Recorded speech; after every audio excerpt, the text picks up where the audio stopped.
The mixing in the ocean's interior is a very big, important question that is very rarely funded from a science perspective. If you imagine a wave breaking on a beach and how that mixes the ocean that you're swimming in, those processes are incredibly different when you're talking about 4,000 metres in the middle of the Pacific with seemingly nothing going on.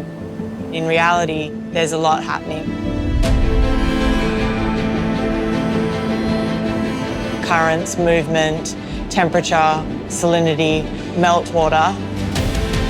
The role that mixing plays in the ocean directly links to climate change.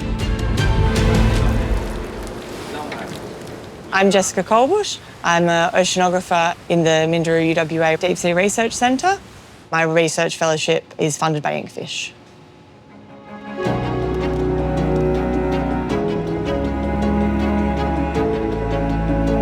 Coming onto this expedition was fun for me. Last year I did get to go on Dagon for all of 15 seconds and I tested positive for COVID as I got on the ship, so I had to get off. So this has been like a year-long time in waiting for me to get back on the ship, so I'm pretty excited to be here finally.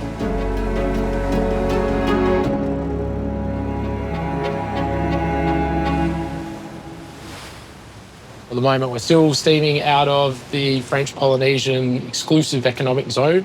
And once we hit international waters, that will be the location of our first deployment. Between here and Hawaiian Islands, we'll be deploying 3 landers at each location and understanding a bit more about the oceanography in those 7 places. So connect power, connect the lander button. We get data on the lander. One of the main components of them is a CTD. I've got one here. CTD stands for conductivity, temperature and depth. Conductivity is a measure of essentially salinity, which is used to deduce things around ocean circulation.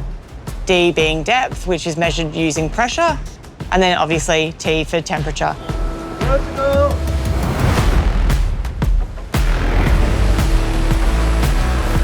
You always have to question the validity of the data that you're getting, especially in these really high pressures. So we also have Niskin bottles set up with dissolvable links.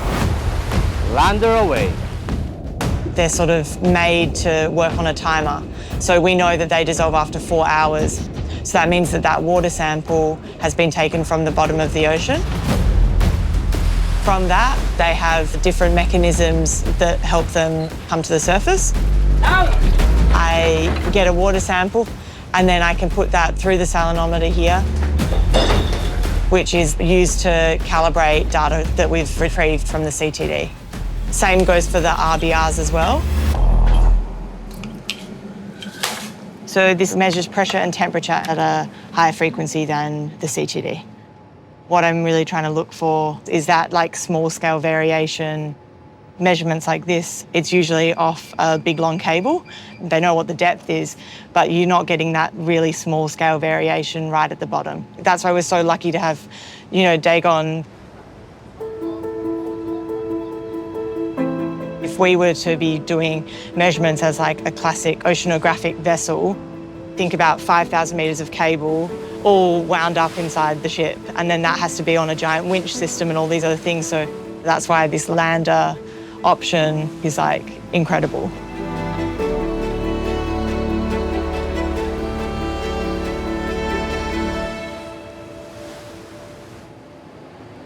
All right, so we come in on here. We'll stop about right there. In the Pacific, there's deep sea mining going on. These routes were chosen particularly to avoid those areas. The areas that are of less interest for deep sea mining receive less attention. So some work has been done, not enough. But there is existing data in some places. Scientists are launching research in hopes of gaining a better understanding of air and sea processes and improving climate prediction.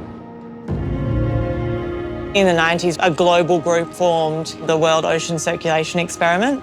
So essentially what that meant was there's repeat observations that are done by different groups all over the world. Different parts of the ocean are better covered, obviously, but it means that we can delve into that data and compare it to what we are getting and hopefully add some extra knowledge to what's going on there.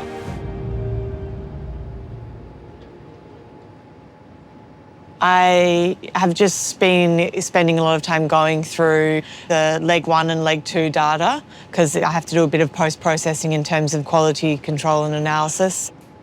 On site 7, this is temperature along here and this is with depth. So you can see here that there's this like anomaly where the temperature increased right near the bottom.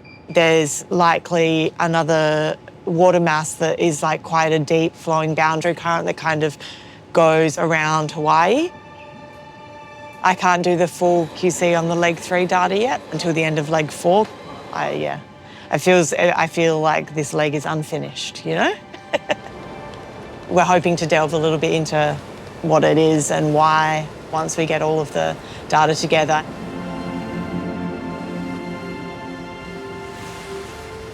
I think as we're coming into Hawaii, it would be really nice to kind of get up there and spend a bit of time with the crew.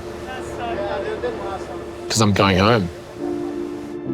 Going home with a hard drive and hand the reins over to Jess. Yeah. I'll be continuing on and being the chief scientist for the next leg.